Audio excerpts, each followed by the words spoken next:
बिस्मिल्लाहिर्रहमानिर्रहीम। अस्सलामुअलैकुम। मैं हूं हमजा अशरफ और मैं हूं सफिया खान। शामिल करते हैं हेडलाइंस।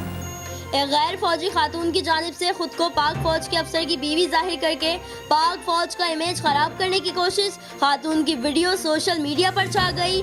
पाक फौज का नाम इस्तेमाल करके मातहत जवानों को बेतौकीर करने वाली खातून को बेनकाब करके कौम के सामने लाने की जिम्मेदारी पाक फौज को लेनी चाहिए। अवाम के रिमार्क्स। पाक फौज जंग के महाज पर मसरूफ है, लेकिन एक खातून की जानिब से इनफरादी अमल की वजह से पूरे इदारे को हत्फे तनकीद बनाया जा रहा है। बादियुल नजर में ये अमल दुश्मन भारत की खुशनुदी का सबब भी बन सकता है। पाक फौज के इदारे के लिए तनकीद का बायस बनने वाली खातून को कौम के सामने लाया जाना चाहिए। शहरियों की जानिब से पाक फौज के सरबराह जनरल कमर जावेद बाजवा से अपील। सफेद चीनी का काला धंधा। चीनी की चमक ने तमाम इदारों को यरगमाल बना रखा था। वफाकी हुकूमत का एतराफ। पाकिस्तान की तारीख में पहली बार चीनी बहरान से मुतालिक इंक्वायरी कमीशन की फॉरेंसिक रिपोर्ट पब्लिक कर दी गई। जहांगीर तरीन, मोनिस इलाही, शरीफ खानदान, ओमनी ग्रुप समेत बड़े बड़े नाम सामने आ गए। चीनी माफिया कैसे होशियारी से फायदा समेटता रहा। वज़ीर-ए-आज़म के मुआविन खुसूसी बराए एहतसाब शहजाद अकबर ने प्रेस कॉन्फ्रेंस में सारा कच्चा छट्टा खोल दिया। चीनी की कीमत कैसे बढ़ाई जाती रही, किसानों को कैसे नुकसान पहुंचाया गया, शहजाद अकबर ने बता दिया। गन्ने का वजन कम जाहिर करके किसानों के साथ ज्यादती की जाती रही। अदायगी कच्ची पर्चियों पर होती रही। शुगर मिल्स दो खाते बनाए होते हैं बड़े बड़े नामों पर। कोई सेल्स नहीं, तमाम बेनामी सेल्स सामने आई। अफगानिस्तान को भी चीनी एक्सपोर्ट में बड़े मसाइल का इंकशाफ। बताया एक्सल वेट में 15 टन के ट्रक पर 70 टन की रसीदें काटी जाती रहीं।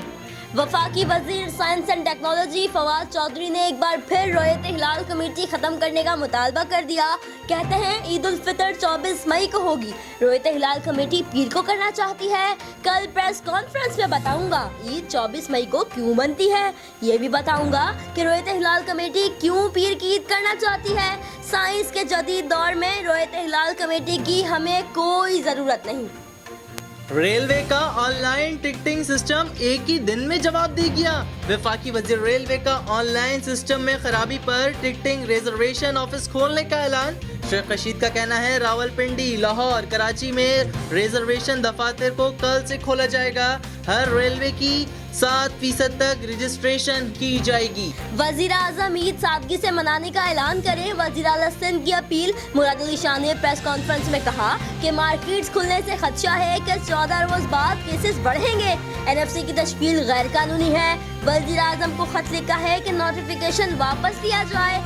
लासानी रंग दिया गया। कराची से दुश्मनी की जा रही है। जहां केसेस ज्यादा होंगे वहां इकदाम भी ज्यादा होंगे। वजीर आला सिंध का रवां साल फ्रंट लाइन वर्कर्स के नाम करने का ऐलान।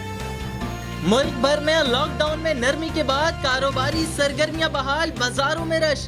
पंजाब में भी शॉपिंग मॉल्स रात 10 बजे तक खोलने की इजाजत।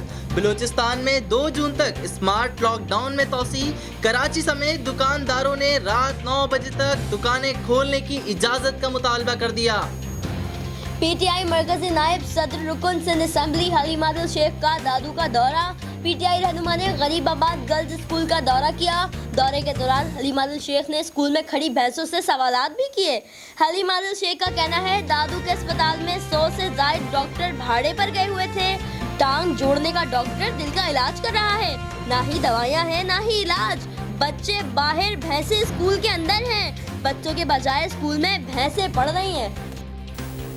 फिलहाल कितना ही। मजीद खबरों और अपडेट्स के लिए विजिट करें हमारी वेबसाइट csnlive.tv। इसके अलावा आप हमें फेसबुक और ट्विटर पर भी ज्वाइन कर सकते हैं। देखते रहिए CSN।